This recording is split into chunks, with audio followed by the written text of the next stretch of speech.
All right, welcome to video blog number 41. We passed 40 and it's pretty exciting. I started this about a year ago, so I'm glad that everybody is taking part. I've started doing these sort of in my office kind of a question and answer thing again.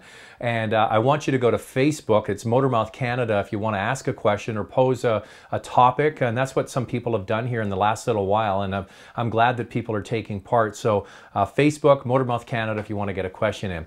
Now, today I'm going to talk about Dieselgate, the Volkswagen scandal that seems to be expanding. I'll talk about that in a moment, how I'm personally affected by this. Also, we're going to talk about Hyundai and Genesis and a new brand that they're coming out with. But first of all, I want to talk about some clarification we're getting with Honda and the CR-V vibration issue. Now, many of you will know I've talked about this in the past. And just 2 video blogs ago, I had Dave Gardner on as the Senior Vice President at Honda Canada. And I asked him when I was at that Honda Civic launch about this. And when are you going to have a resolution for people with 2015 Honda CR-Vs that have a vibration issue? Now, I want to go on record, and it's perfectly clear. It doesn't affect the reliability of the car. It doesn't affect fuel economy, anything like that. It's just a feeling that some drivers get when they're driving their CR-V. And he told me when I did that interview that the 2016 models that are on sale now have some remedies that they put into the way the car is manufactured in order to get rid of that vibration, and they have a retrofit for the 2015s. And I said, when is it coming out? And he said, soon. Well, somebody sent me a link here yesterday, and I thanked them for that. Honda in the United States has said, yes, they do have a remedy. The driving modes where people experience this vibration are when the car is at idle, between 1,000 and 1,200 RPM when you're accelerating. That's where I notice it when I drove. And also between 1,800 and 2,200 RPMs when you're driving at steadier speeds, just under highway speed. So those are the 3 main reasons that people feel, or the 3 situations where people feel vibration. And that's where they have a remedy. So it looks like they're including new transmission mounts and some other remedies to get around this. And what they're saying is if you have a Honda CR-V and you have a vibration issue, this is what Honda United States is saying, go to your dealership, let them know about the problem, and obviously get on the list for this remedy. So that's good news. Honda has addressed the issue and they're moving forward with it. So should be no reason now not to recommend the CR-V, which I think is a fantastic product. It's probably one of my top vehicles when it comes to usability, size, space, and fuel efficiency. So that's all good news. The next one is Hyundai Motor launches a new global luxury brand.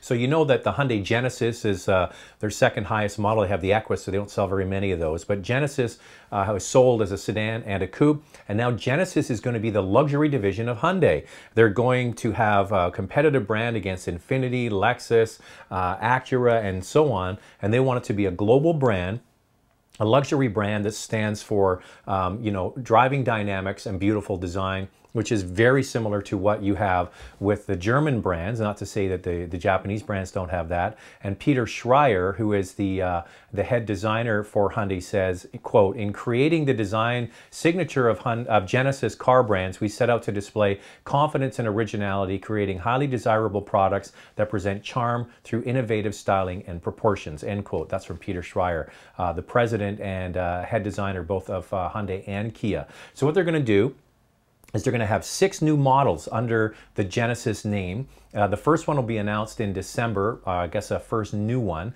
and they're going to have that stylized wing of Hyundai Genesis, and that's going to be the logo moving forward, and they're going to put an emphasis on technology, design, and driving dynamics. So I think it's very exciting, and all of them are going to be called G. So they're going to have names like G90, G80, G70, which is probably not a bad idea. It keeps it simple. So I guess now that Infiniti's given up G with the G37, Hyundai's going to run with it. So Genesis is going to be a brand now to compete with Infiniti, Lexus, Acura, and all of the German brands. So that's very, very exciting. All right, leaving the Dieselgate to the end here, and what I want to say about this is I feel, and I haven't really talked about it because there hasn't been really much I can say that's going to make any difference to what's going on, because this is way, way, way, way above me. This is happening at corporate level to basically circumvent emissions tests. They put the defeat system in the Volkswagen 2-liter diesel engines.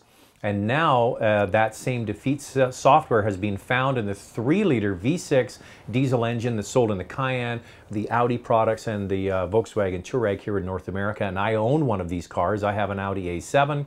That has a TDI engine, so this hits very close to home. In addition, I recommended that my dad buy a Volkswagen Golf Sportwagen TDI. I think he's got a 2011. And by the way, I love my Audi A7 TDI. I wouldn't get rid of it. And my dad loves his Volkswagen Golf Sportwagen TDI, and he wouldn't get rid of it either. So we're in this situation where the people that own many of these diesel cars, be them Porsches, Audis, Volkswagens, they're great cars. They're just not meeting the emission standards. Now, on top of all of that, Volkswagen has admitted that they been fudging some of their fuel economy ratings in Europe for their gasoline engines. So this is expanding. So there has been a stop sale order on all the 2-liter diesel engines in North America and many other jurisdictions around the world. Now there's been a stop sale order on the Porsche, Audi, and Volkswagen 3-liter V6 turbo diesel engines, of which I own. Here's what I think is going to happen.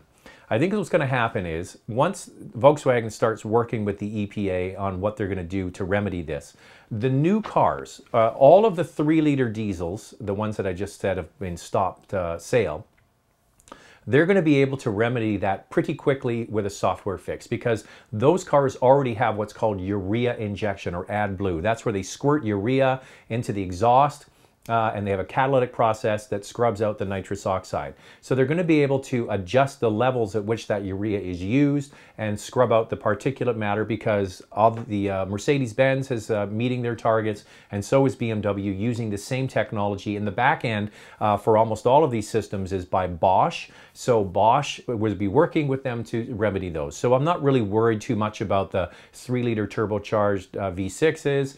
And the new batch of 2-liter diesel engines that's sold in the Golf, or not sold right now, but available in the Golf, the Jetta lineup of vehicles in the Volkswagen family, because those, and the Passat as well, the latest generation Passat has always been sold with urea injection.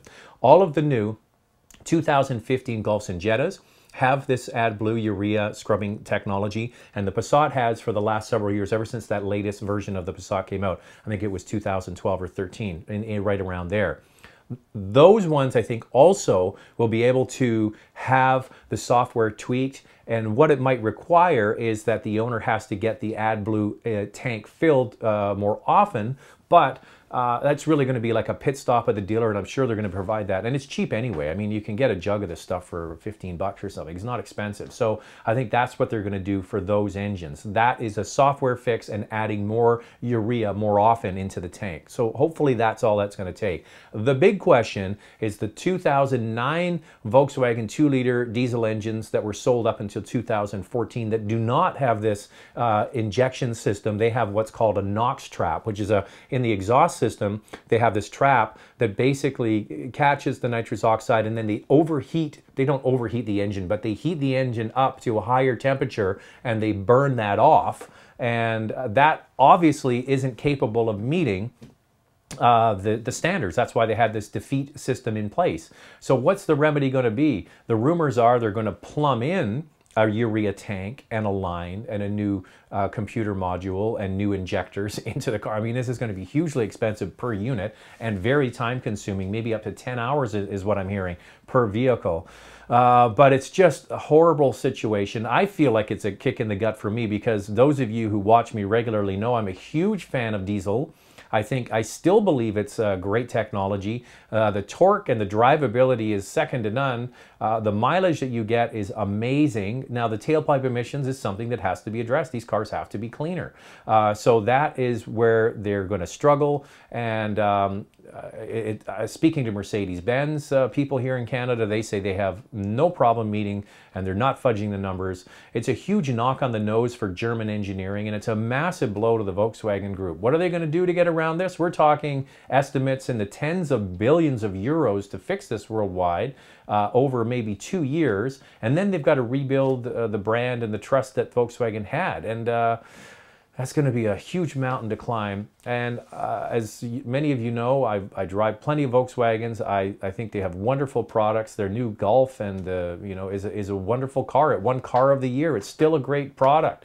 The gasoline. The good thing for Volkswagen, just to my final thought on Volkswagen, is they have introduced new engines. They have the new 1.8 liter turbocharged gas engine and the new 1.4 liter turbocharged gas engines that are now available in Canada. These engines have been available in Europe for a while. So these engines are fantastic. First of all, they're turbocharged direct injection and they run on regular gasoline, and they also have great torque. So for example, the Sport Wagon has 200 foot-pounds of torque, which is less than diesel, but it really is significant considering it's a premium gasoline running turbocharged engine. So that's the good news, is they have some great new technology. The diesel thing is something that's going to be a major work in process. Here's a little thing.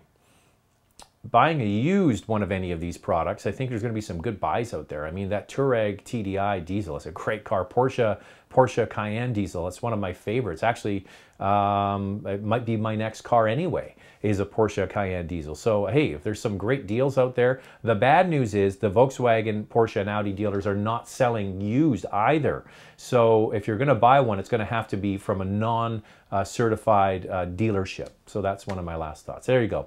Thanks for watching. Get the questions in. Go to Facebook, Motormouth Canada. I'd love to hear your thoughts. Any other story suggestions? And we'll get back at these videos. Thanks a lot for watching. Thanks for watching, and be sure to subscribe. If you'd like to watch another question and answer video blog, click the picture on the left.